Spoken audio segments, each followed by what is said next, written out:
of the most eagerly anticipated events in the 4x4 world for the last couple of years is the arrival of a new car that was built to be the spiritual replacement for the Land Rover Defender.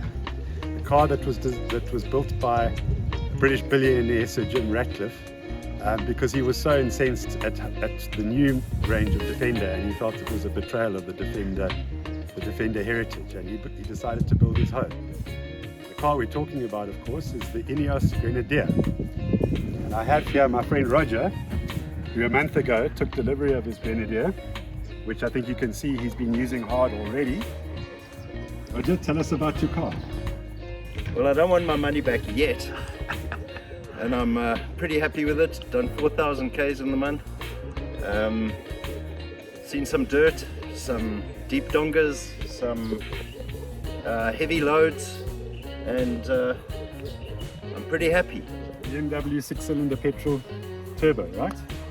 Yeah, single. Lots of plastic in here, but an engine with a legendary reputation for reliability. Show me the dipstick. Where is the dipstick? There's none. No dipstick. Yeah, we need to. I want a dipstick. We need to consult the Oracle for that. And I mean, you've done a couple of Ks in this. What kind of fuel consumption are we looking at here, realistically? It's pretty ugly with a roof rack, and at low speed I would say 16, under 100, about 16 liters per 100. It's a good thing the price of petrol went up then.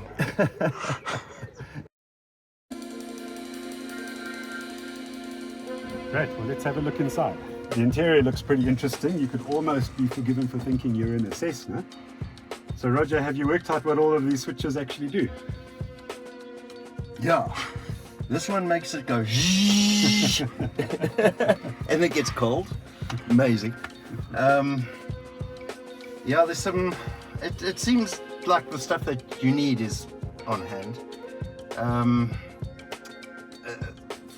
The climate control is pretty weird. As you're driving at night, suddenly, like every 30 minutes, it just blows a puff of cold air into the car.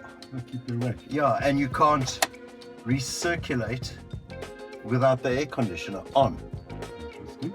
So you're getting cold air into the car, or whatever, cool air into the car from outside. Well, as far as I know. So, and defrosting, and this start-stop is the engine start-stop, which the default is to start-stop. So you got to hit it every time, okay? And it's not persistent. Every time you switch off, it resets. It could be a bit irritating on the trail. A bit irritating. The display is a bit bright at night, and like to change the brightness, you've got to go through a whole bloody menu. I wanted a button, you know, night and day, done. Not to have to go through a whole selection. Certainly the buttons you do have look nice and solid and easy to use, and they're all well marked. Nice big writing for us old folks. Yeah, and there's about 3 ways to change the volume in this car. Minimum. It's a bit overkill. A little bit of BMW-ness coming through. Some of the options over here. Okay, so you can do it on this as well. And then this is quite nice. This is just the little display for errors and indicators. So it can be quite nice and dark at night as well. Yes, it's not a traditional, you know, speedo rev counter vibe. 4,260 kilometers. Yeah. In a month. 3,000 in the last week. And how much of that was traveling on crazy roads and off-road? 600. It's got USB ports carefully hidden, where USB-C and USB carefully hidden where they're really difficult to get to over there. Criticism of the lump here from the exhaust manifold. It doesn't bug me. Does it get hot? No, it doesn't seem to cook my foot. Well, then it's a good footrest. Yeah, but it'd be nice if it wasn't there. And then another problem I've seen other people complain about is water dripping through into the footwell, and I've had that as well. Interesting. And it's, yeah. Because we noticed that the car's got double sealing on the doors. So if you look at the double sealing on the doors, there's a seal on the frame and then there's a seal on the door. Look how nice and clean it is. Spend a lot of time with a lot of people in really muddy boots, and these are too easy to take out. And it's got a drain plug here, so you can lightly wash this out. All right, so I'm 6'4" and I don't drive in the back of cars ever. But this is quite comfy. I mean, it's quite roomy. Fig was in the front seat, so we haven't just wound it up all the way to the front for a video clip, but there's a lot more space back here than in the Defender ever had. Lots of hooks, but I can't get over this. This is so bloody cool. This car is so new. It's still got protective plastic on it. Oh no! Yeah, look at that. There we are. Now that part's brand new. So it comes with the starter battery installed here, and your secondary battery installed under that seat. And that comes standard from the factory. I'm pretty sure it does. It's got the C-Tech charger, but this only charges from the alternator. Yes. And to put solar onto it, this needs to be replaced with a solar compatible one. Yeah. All right. But brackets and things seem to be compatible. But that's a pretty high spec for, you know, a stock vehicle. I mean, I don't think anything else that I've ever seen comes with a dual battery system as stock. And also I used the battery in the fridge, hey? The whole time. And look, it's a 100 amp hour battery. It's a lead acid. It's not. Yeah, but I mean, it's a 950 amp hour battery, 105 amp. Yeah, no, it's I mean, that's big enough, and probably be interesting to see if it's lithium compatible. Also nice protection for the electrics. This is lithium compatible. You see, the nice thing is with this, because the battery is not in the engine compartment, you can use lithium because the inside temperature here is never going to go over 60 degrees. Yeah. So much better placement of battery. Well done. Oh, here's the tool roll. Let's see if they can help you get out of trouble in the desert. Okay, well this looks like a half decent toolkit. Pliers. That looks like quality stuff. Double-sided screwdriver. We've got a little key for something or other. There's a spanner. Double ring spanner, 17 and 15. Must be the wheel brace. And if that's not enough, you can use some extra ball power bar, which no doubt is also, you can see it's actually designed to go here, but no doubt this also powers the jack. Well, that's a reasonably comprehensive toolkit. Don't know really a lot about waiting mode. I know that it turns off fans, and I know that it I don't know. It does something. Well, it has waiting mode. I mean, I've never even heard of that. I think it's fantastic. I think it really switches off the fans and that. Fans yeah. and the All right, cool. Cool, well let's now check the business end of this vehicle. So, put on the brake, and she roars to life. It does have a bit of that new car bling blong happening. So drive this towards you, but it's got that little lock button on the side. And the reverse camera.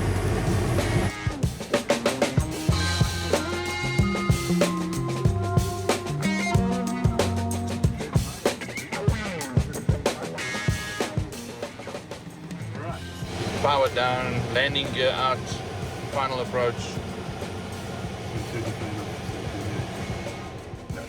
There we go. Well, there's an attitude button for when you get feeling a bit road ragey, eh? yeah, and when you want to check the tire temperature, you tire pressure, press temperature. It makes a lot of sense. That it does. All right. Somehow, you know, in this modern day manufacturing where you've got different vehicles, you know, being badged differently, etc. We've had the 86, which is a Subaru, but it's badged as a Toyota. And more recently and controversially, we had the Supra, which is basically a Z4. But what BMW has definitely done right is they have left their mark on all these cars, because for some reason, you are not allowed to change that gear knob. It's the same in the Supra, it's the same in here. So yeah, they've done the marketing department's done a pretty good job at securing their brand in anything that uses their product. So as a previous owner of a Defender 90, I can tell you the first thing that I've noticed here is just the build quality. I mean, the way the door closes, it's solid.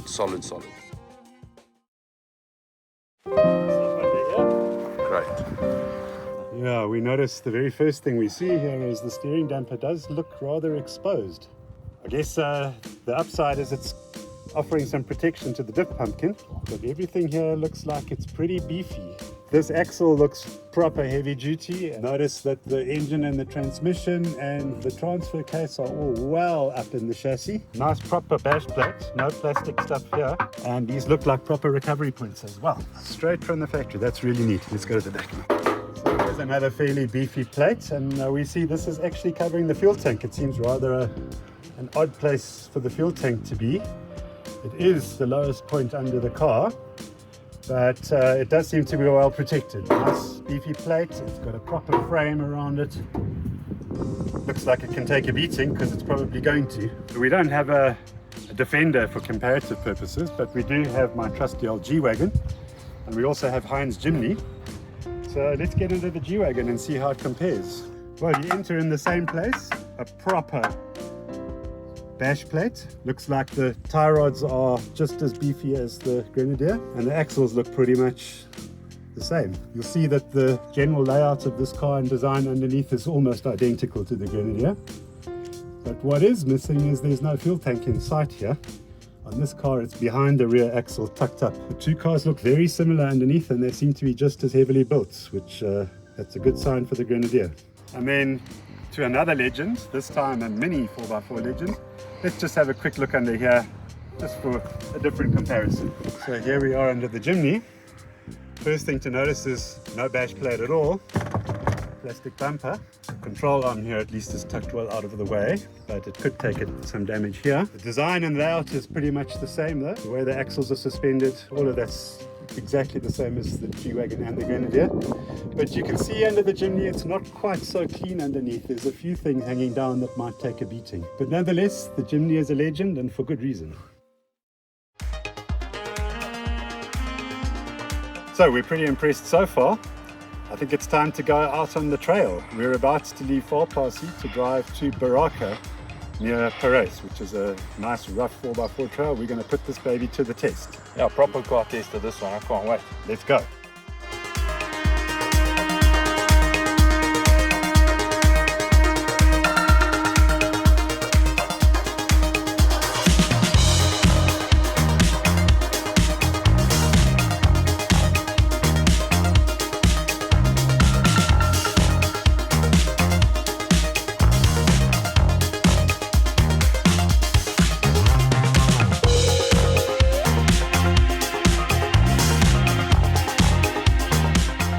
So no instrumentation in front of you except the warning lights, which are out of the way, but inside through the steering wheel.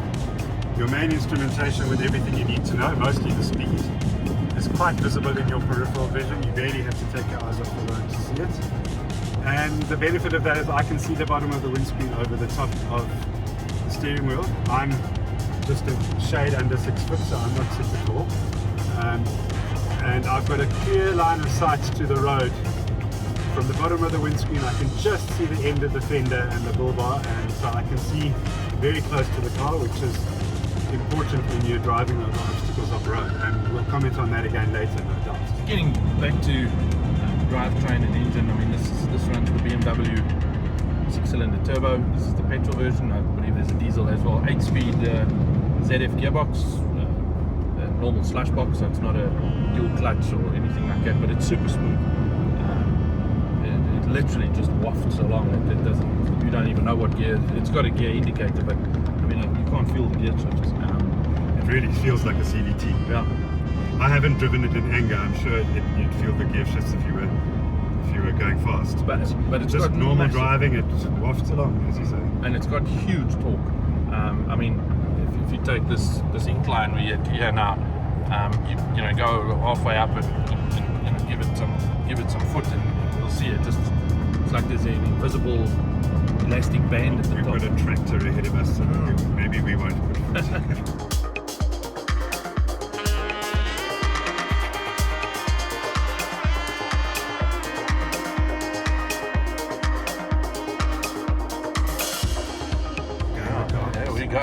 So as always, as a auto, she took a moment to decide what's happening, but as soon as Good lord. she got the message, she just got up and went. It's 110 in the blink of an eye. Yeah, just a little roar, dropped a couple of gears, and off we went.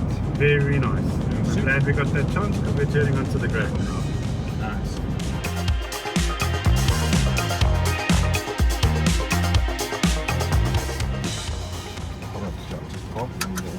So yeah, lovely car. You know, given the fact that this thing is essentially just a nasty, you know, it's supposed to be a tank, off-road ability, and based on, you know, the old Defender. It's quite a luxurious drive. I mean, from where I'm sitting right now, aircon's great, everything's cool. I like it. Welcome back. There's nothing wrong with the way it goes. Well, the London bargain's going to make this feel good, guaranteed. Old school. Yeah, very much, and that's a luxury version. I mean, that thing's got electric wind-up windows. Woo. And air conditioning. I mean, that's not the kind of stuff you see on a G-Wagon. Look, it's definitely ticking all the right boxes for me. We're on a gravel road now. Nicely corrugated. You know, this is the kind of thing that would normally, I can guarantee you that in the little red dot over there, it's going to be quite noisy and rattly. In here, it's quiet. It's dealing with the road surface quite well. But as a general comment, I think for something that is supposed to be this utilitarian and hardcore, it's definitely Pretty comfortable. Yeah, it's ticking all the right boxes. It's a perfect blend between hardcore off-road and you know, luxury. You know, in today's era, the cars have become so good that it's kind of like the level has to be quite high for it as an entry point. And when you're pitching it at the price point that they have, you can't get away with it just being a blunt instrument. It actually has to do this part quite well. As it can't only be a hardcore off-road vehicle. You know, it has to be able to drive a normal luxury, comparable luxury to other vehicles, and I think this definitely does. And they've done a hell of a job with just the way it looks. I mean, this just has fun written all over it. It's a little bit of airplane, a little bit of boat. Anything that's rattling is loose stuff. Yeah, it's loose stuff in the car. And it got seriously shaken in the Karoo. Yeah, I believe you guys just came back from Tanquatown in, I mean, that's in the middle of nowhere. And the roads leading to and back are not great.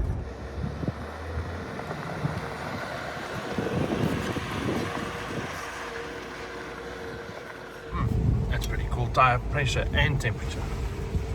And transfer case and gearbox. Oh, nice.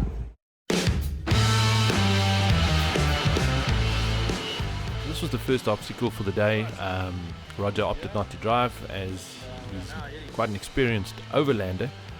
But as you can see, this is quite a hardcore 4x4 track. Berakah being a proper car tester. This particular obstacle has never been as bad as it is now.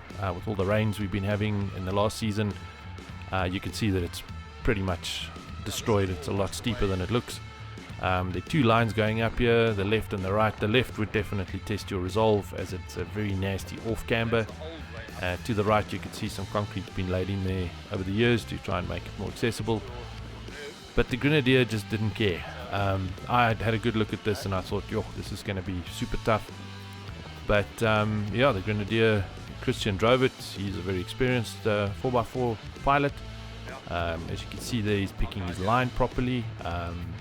Had a good look at the obstacle before we went. Roger came up and needed a diaper change. I don't think he knew that a car could actually drive up something like this. We had quite a nasty wind pick up here, so henceforth a little bit of a voiceover, but it's also just to give you guys a better idea of what we were doing. Here you can see it climbing up the initial bits wasn't too bad. From memory, I think they got stuck a little bit because all the diff locks weren't activated, but a quick rollback and some activation of the diff lock sorted that out. But this is a massive step up. So a really low range, good ratios on the low range, as well as the gearbox, seamless automatic and huge torque from the engine make it a very accomplished rock crawler. There you can see that first big step that it's just rolling up onto. I think this is where we found the limits of the non-diff locked situation. Yeah, there you can see the front and rear diffs were both open, so that's never going to get up there. But yeah, quick rollback and activation of both diff locks saw it climb up easily. So quick rollback here just to get the diff locks engaged. It's something we'll speak on later.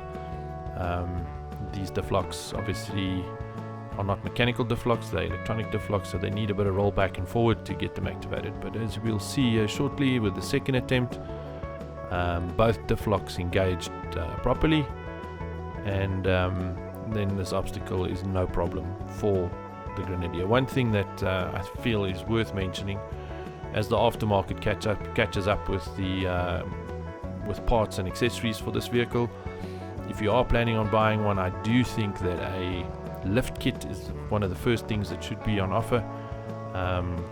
In the end of the video, we discussed the damage to the protective plate underneath the fuel tank, which granted did its job, but I think 100mm or so worth of ground clearance will really make it an even more menacing off-road machine and safe. So take us through your first little off-road excursion there, Mr. Novice. Little off-road. That was quite a... Plenty more to come. Yeah, that was amazing. So here we had quite a gnarly corner with a big dip down to show the rollover angle, which is excellent on these things. But one of the things that we've also found is definitely going to come up in conversation was the turning circle. This thing has the turning circle of a train. It does not like sharp, easy, very sharp corners. You're definitely going to be doing many 3 and 4 point turns on the tighter stuff.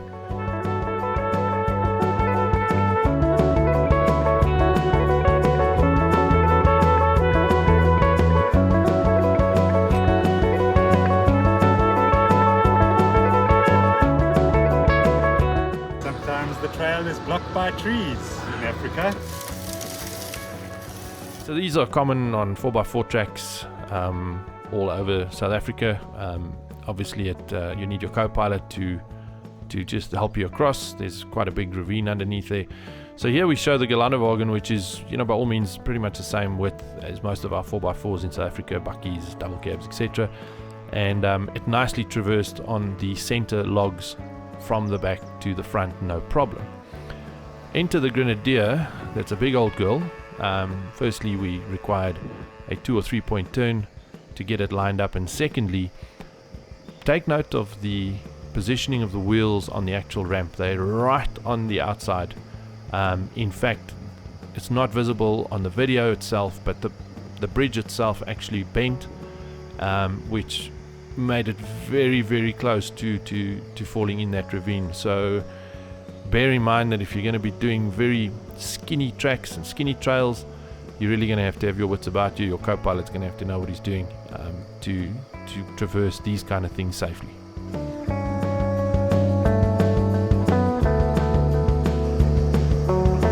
So this is what we're talking about. The Grenadier is definitely a big old girl. So this is a typical man-made obstacle on the tracks that we have in and around the Gauteng area. Most vehicles will just go up here no problem, but if you have a look at just the left and right clearance, you'll notice that it is very tight. So Grenadier owners, make sure you've got a spotter out there making sure that you don't put some scratches on them the first day you get them. One of the man-made obstacles at Berakah as well, very steep decline. There to test your vehicle's hill descent control if it has it. Obviously the G-Wagon doesn't have any of this. We lined her up and let Christian go down there against compression and with a little application of the brake. I was very impressed with the Grenadier's hill descent control on some of the other things that we did here today as well. A lot of vehicles that we've tested, we found that the hill descent control rolls too fast and it actually is quite hair-raising, where the Grenadier really just slowed the car down perfectly and it rolled down the hill at a managed pace. So it's very nice to see the technology being coming a long way since 10 years or so ago when the hill descent control started. Yeah, short wheelbase on the Gelanderwagen. Also, you'll see the rear wheels actually lift. Very, very steep downhill. The Grenadier, being a long wheelbase, had none of those issues.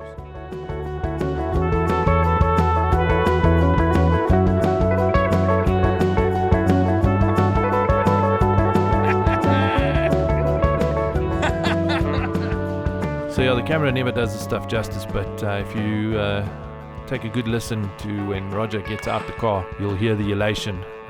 He was proper pumped after getting his vehicle down that.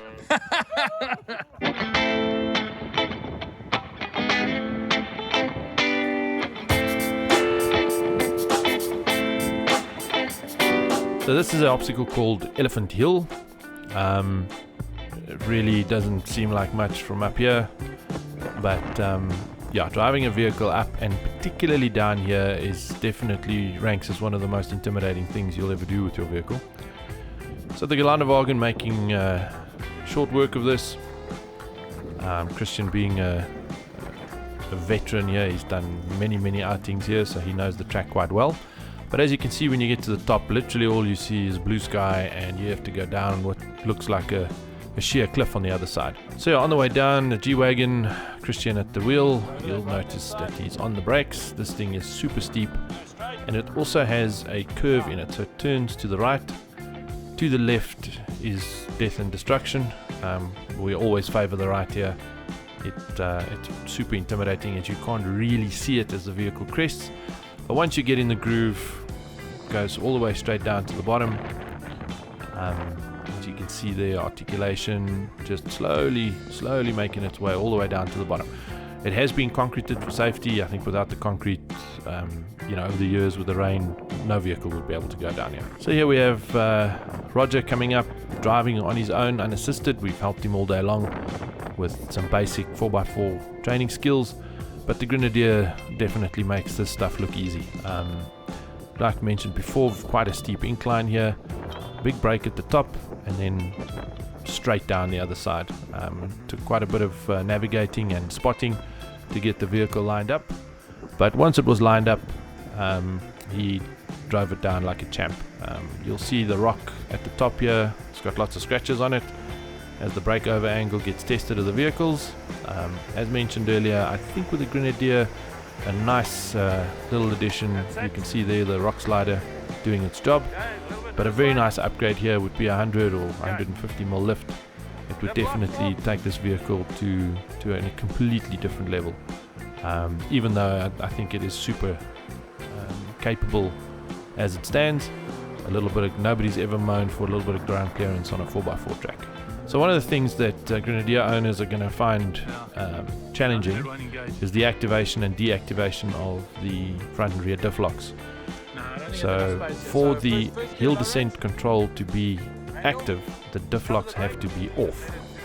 Now to come up this hill, diff locks is needed for the traction, but once you get to the top, there's not enough space to drive the vehicle around and disengage the diff locks.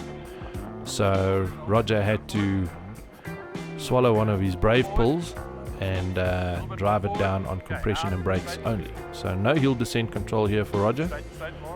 All he had is his wit and his big balls. Okay, hold that line. Nice. Nice. Alright, now you're going to slowly go a bit right.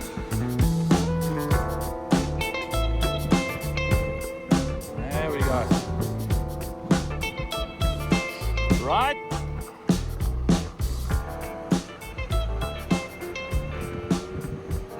And straight down. It's a bit of a hill, this. Yep. Go around the rock. Straight. There we go.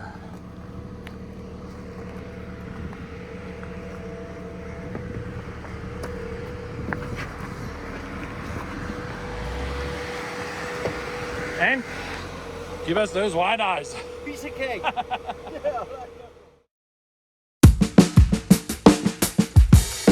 So the Grenadier INEOS. A lot to like, very little to dislike. Do we like it? Yes, very much. It is a very serious piece of kit. 4x4 enthusiasts definitely look at it as an option. Is it a Land Rover Defender? No, it's a completely different vehicle. Build quality exceptionally high, on-road performance really blew us away. Lots of space in the back of the vehicle. Yes, dealer network I think will be an issue in South Africa right now, but I believe there are flagship dealerships going up all over the country in time. This vehicle looks like it's here to stay.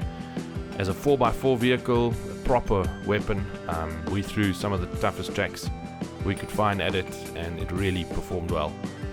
Apart from a bash plate that's protecting the fuel tank, it had a little bit of a scratch in it. It performed faultlessly everywhere else. Great approach angle, great exit angle.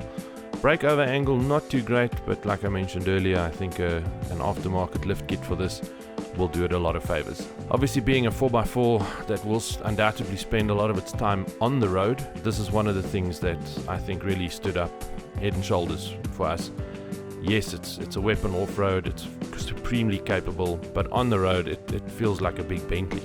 It is so smooth, ample power, really just a very nice place to be. Drawbacks, I think the activation of diff locks front and rear, as well as the turning circle, are things that I think might be some points of concern, but I think these are things that one can drive around, and the more you drive the vehicle, the better you'll get it and understand the technology underneath. So yeah, if you're planning on buying one, I think definitely if you're in a market for something in the sort of upper 1.6 to 1.9 million rand retail and a 4x4, do yourself a favor. I think if you don't go and have a look and at least drive one of these things, you'll be doing yourself a bit of a mischief. So go and have a look at it, and yeah, let us know in the comments what you think.